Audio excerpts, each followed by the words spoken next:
출애굽기 17장 1절에서 7절 말씀입니다. 1절 이스라엘 온 회중이 신 광야를 출발해 여호와의 명령대로 이곳저곳을 지나 마침내 르비딤에 진을 쳤습니다. 그러나 거기에는 백성들이 마실 물이 없었습니다. 이 사건의 구조는 다음에 나오는 아말렉과의 전쟁과 같은 구조를 이루고 있습니다. 이스라엘을 향한 내적 위협과 외적 위협에 대해서 평행 대꾸 구조로 기록하고 있지요. 르비딤 생수 사건과 아말렉과의 전쟁 기사, 두 사건 모두 여호와의 개입하심으로 해결된다는 같은 구조를 보여주고 있죠. 2절 그러자 백성들은 모세에게 대들며 말했습니다. 우리에게 마실 물을 주십시오. 모세는 그들에게 너희가 왜 나와 싸우는 것이냐, 너희가 왜 여호와를 시험하는 것이냐 하고 말했습니다. 대든다는 것은 이전에 있었던 백성들의 원망과는 질적으로 다른 상황이 벌어졌음을 보여줍니다. 그들은 지금 단순히 원망하는 정도가 아니라 공격적인 비난을 가했던 것이지요. 그들은 이미 물과 관련해서 하나님의 인도하심과 은혜를 체험했죠. 더구나 매일 만나를 통해서 은혜를 체험하고 있었습니다. 그런데도 불구하고 물이 없는 상황이 되자 하나님의 존재 자체를 의심하고 함께 하심을 불신하고 있습니다.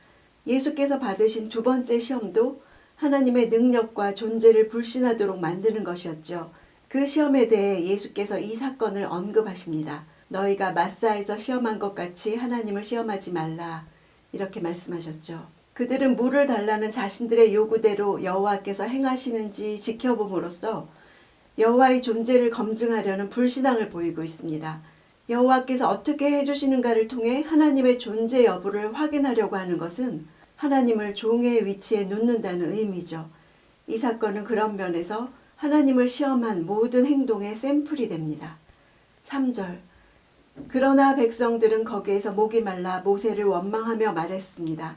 당신이 왜 우리를 이집트에서 데리고 나와 우리와 우리 자식들과 가축들을 목말라 죽게 하는 것입니까?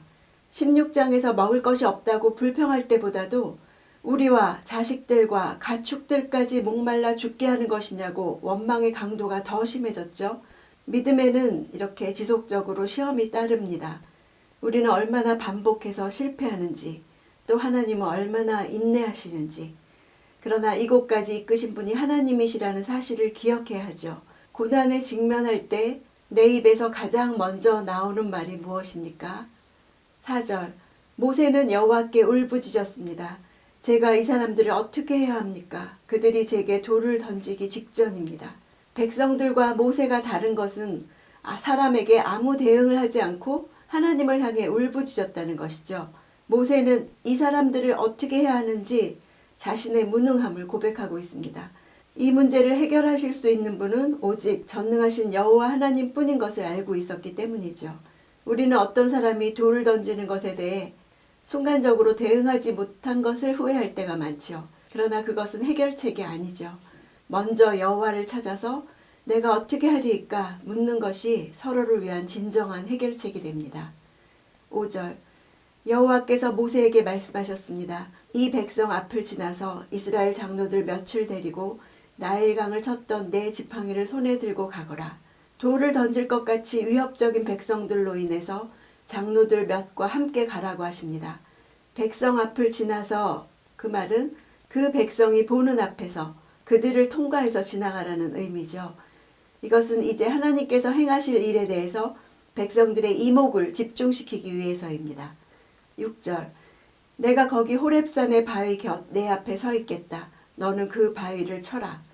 그러면 바위에서 물이 흘러나와 백성들이 마실 수 있게 될 것이다. 모세는 이스라엘 장로들이 보는 앞에서 그렇게 했습니다. 여호와께서 모세 앞에 서 계실 것이라고 말씀하시는 것은 모세의 든든한 후원자로서 도와주실 것을 말씀하시는 것이죠. 이 말은 모세로 하여금 미래에 대한 모든 염려와 두려움을 일시에 벗어버리는 큰 확신을 갖게 했을 것입니다. 그 바위라고 정관사가 붙은 것은 모세가 잘 알고 있었던 반석임을 암시하죠.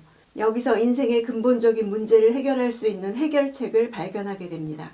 하나님을 향해 불신이 가득한 이 현장은 반석 대신 예수 그리스도를 상징하는 반석으로 해결되었습니다. 그 반석에서만 물을 얻었듯이 오직 생수를 내는 반석이 되시는 예수 그리스도를 통해서만 영적 갈증이 해소될 수 있음을 보여주지요. 7절 모세는 그곳을 마사와 무리바라고 불렀습니다. 이는 이스라엘 백성들이 다투었기 때문이며 또한 그들이 여호와께서 우리 가운데 계시는가 안 계시는가 라고 하면서 여호와를 시험했기 때문이었습니다. 원문으로는 그들이 한 말이 여호와께서 계시는가? 아마 여호와는 계시지 않을 것이다. 이것입니다. 물이 없는 문제로 인해서 하나님과의 관계라는 더 심각한 문제가 드러난 것이죠. 하나님이 자신들의 필요를 알지 못한다는 생각에서 더 발전해서 물을 주지 않는 여호와는 사실 존재하지 않는 것이라고 생각한 것입니다. 하나님을 향해 불신이 가득한 이 말씀은 예수님에 의해서 극복이 되었죠. 너희 하나님 여호와를 시험하지 말라.